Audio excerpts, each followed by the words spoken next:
Myth is not a feature of the past. It is always alive and active in the world. We often fail to notice it because we are too busy debating whether something is true or false, instead of asking about the meaning of the experience that gives rise to the myth. Below the surface of altered timelines and glitches in the matrix, the Mandela Effect, when viewed as a living myth, tells the story of a generation that feels increasingly disconnected from reality and from the past. Like many myths before it, it gives symbolic form to psychological tensions. When the psyche encounters something it cannot yet understand, it often responds by projecting inner psychological material onto external objects or events.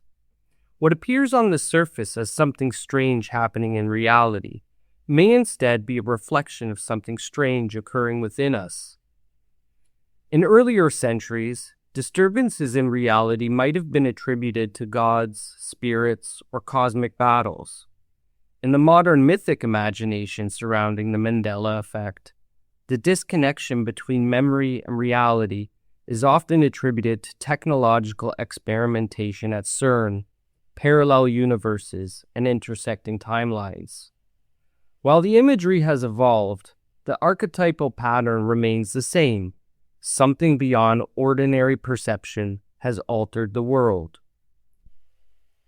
Because the experience feels real, my concern is not whether these explanations are literally true, but that the framework used to explain them is fundamentally mythic, suggesting that beneath the surface, the narrative carries psychological meaning.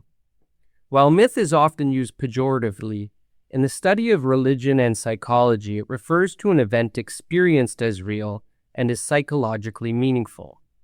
Myths operate on multiple levels. There is the literal layer, which takes the narrative at face value, a sociological layer reflecting historical conditions, and a deeper archetypal dimension rooted in the unconscious. Within the Jungian framework, the unconscious registers tensions in the collective psyche long before they reach awareness. Through dreams, visions, and myths, it presents symbols that help the ego grasp emerging pressures. On a cultural scale, the unconscious senses large-scale shifts before society consciously recognizes them. When the foundations of collective life begin to shift, the unconscious responds by producing symbols that reflect this instability. While most cases associated with the Mandela Effect may appear trivial, brand logos, movie quotes, illustrations in children's books, or song lyrics that no longer match memory, the persistence and emotional intensity of these experiences have made the phenomenon a notable example of how perception can shape shared belief and sometimes destabilize it. Beneath the surface, the images emerging from this modern myth echo symbolic patterns found in older myths. While they appear at first as signs of rupture, they also reflect a deeper archetypal structure, the reconciliation of opposites represented in symbols such as yin and yang and the alchemical rebus. At first glance, in 2009, when the Mandela Effect began circulating, the symbolic order of culture still seemed relatively stable. Social media and smartphones were still in their early stages. Collective memory had not yet become a major arena of public debate, and the historical narratives people inherited still felt largely intact. By 2012, however, deeper cultural shifts were accelerating. With the widespread adoption of smartphones and social media, memory began to take on a new form, public, shareable, and increasingly mediated through technology. Experiences were no longer simply lived. They were curated, archived, and reshaped with user-friendly software and easy-to-use apps. What once depended on internal recollection increasingly relied on searchable databases and stored images.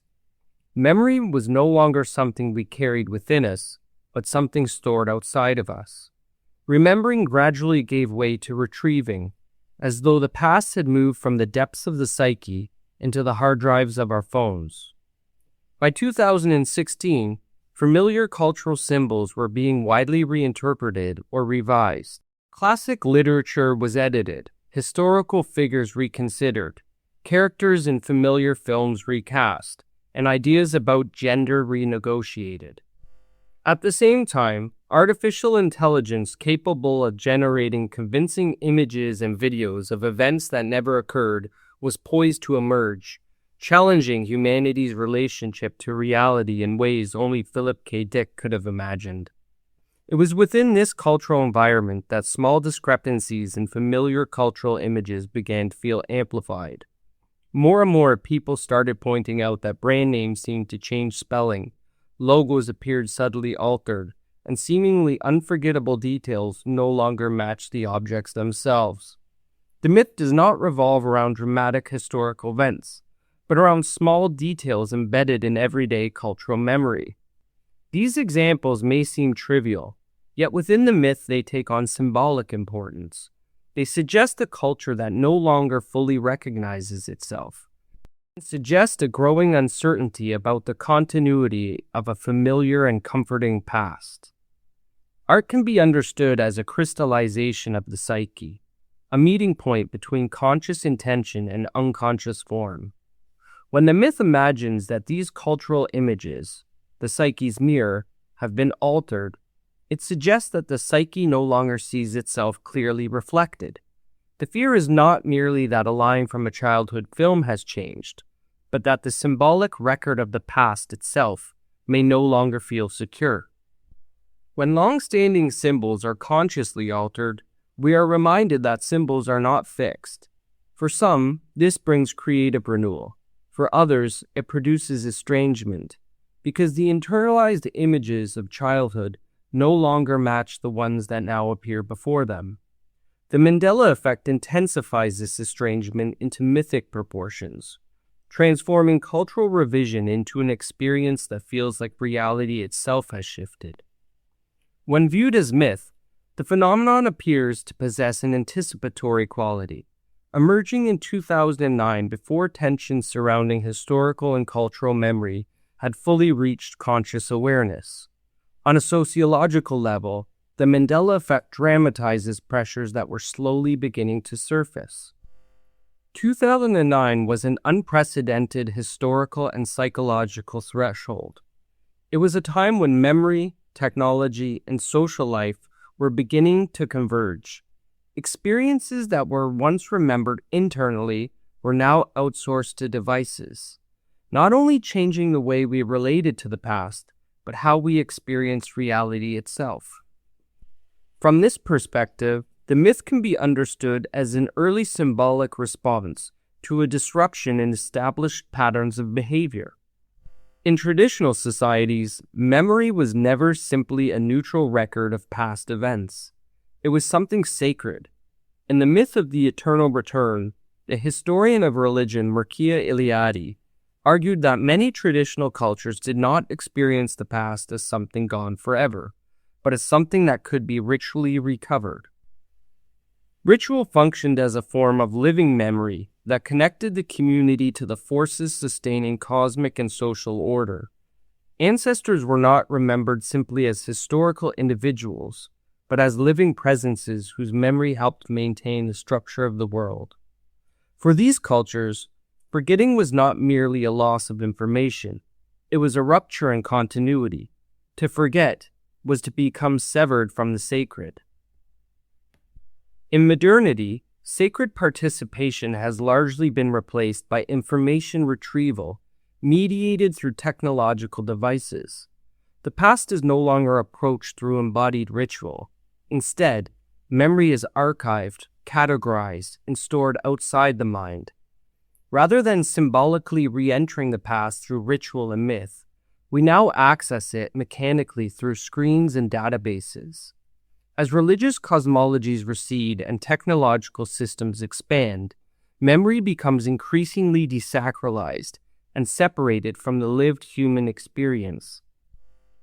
When modernity reduces memory to a mere retrieval function mediated through technology, it naturally follows that the psyche transforms memory into a supernatural myth that provokes the imagination. The phenomenon has drawn millions into reflection and debate about memory, how it forms, how it changes, and how the inner world relates to the outer world. Unintentionally, the myth functions as a form of compensation, attempting to reorient the conscious attitude and offering a subtle reminder of memory's sacred and life-sustaining value. The mythic imagination, which attributes the Mandela Effect to experimentation at CERN disturbing human timelines, reveals a growing discomfort with our accelerating technological progress. Within the myth, CERN acts as a personification of technology, the means through which humanity's memories of the past are imagined to have been irreversibly altered. Psychologically, CERN serves as a symbolic object, a screen onto which humanity projects its anxieties. What at first appears as fragmentation in the images arising from our modern myth may also signal an attempt to reconcile opposites, the past with the future, the sacred with the profane, and inner memory with its technological extension. From this perspective, the myth does not simply lament what has been lost. It searches for a way to carry the past forward into a changing world. The myth seeks the integration of opposites and a movement towards wholeness. This interpretation neither denies cognitive explanations of memory error nor the possibility of a genuine anomaly. Rather, it concerns the symbolic significance of the phenomenon's cultural persistence. The real question the Mandela Effect provokes may not be whether reality has been altered, but rather what has altered our experience of reality. Memory, once sacred and participatory, has become externalized, searchable, and endlessly revisable. Myths arise when historical thresholds are crossed, when an old order no longer holds and a new one has not yet stabilized. The Mandela Effect may therefore mark not a fracture in reality, but a passage in human consciousness, a moment in which memory itself becomes uncertain, and the psyche struggles to re-anchor meaning in a world where the past is continually rewritten. As a response, the psyche generates myth, not to deceive, but to reveal a deficiency in the conscious attitude. The Mandela Effect is less a failure of cognition than a symbolic expression of collective reconciliation and transition. It dramatizes, in narrative form, a deeper anxiety, not simply about the past, but about losing balance in a world increasingly shaped by digital memory.